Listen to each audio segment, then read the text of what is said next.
महाराष्ट्र के ठाणे जिले की एक अदालत ने 31 वर्षीय एक व्यक्ति को बरी कर दिया है, जिस पर एक किशोरी के अपहरण और यौन उत्पीड़न का आरोप था।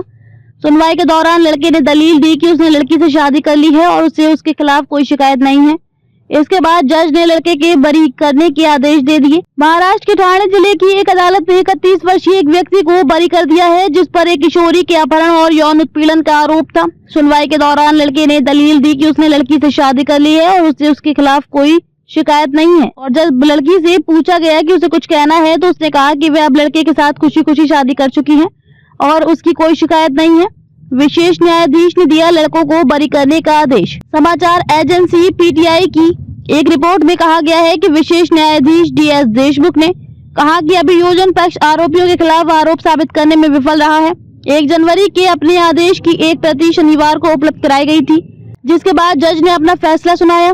पीटीआई की एक रिपोर्ट के मुताबिक जनवरी 2019 में पड़ोसी की किशोर बेटी को कथित तौर पर विभिन्न स्थानों पर ले जाने के बाद उस व्यक्ति पर पहली बार अपहरण का मामला दर्ज किया गया था। उनके लौटने पर उन्हें गिरफ्तार कर लिया गया और यौन अपराधों से बच्चों का संरक्षण और अनुसूचित जाति या अनुसूचित जनजाति अत्याचार निवारण अधिनियम के तहत आरोप एफआईआर में जोड़े गए। लड़की का कहना है कि सब कुछ सहमति से हुआ था।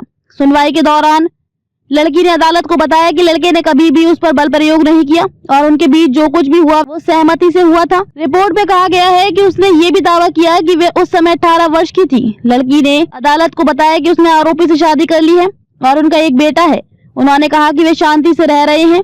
न्यायाधीश ने फैसला देते हुए कहा कि पीड़िता द्वारा दी गई स्वीकारोक्ति से स्पष्ट रूप से पता चलता है कि वे स्वेच्छा से आरोपी के साथ भाग गई थी। 1 जनवरी को दिए गए बरी आदेश में न्यायाधीश ने कहा कि पॉक्सो अधिनियम के तहत अनुमानों को लागू करने के लिए आवश्यक मूलभूत तथ्य साबित नहीं हुए हैं। न्यायाधीश ने कहा कि इसलिए आरोपियों के खिलाफ लगाए गए अपराध स्थापित नहीं होते हैं। विशेष न्यायाधीश डीएस देशमुख ने माना कि अभियोजन पक्ष आरोपियों के खिलाफ आरोप साबित करने में विफल रहा है।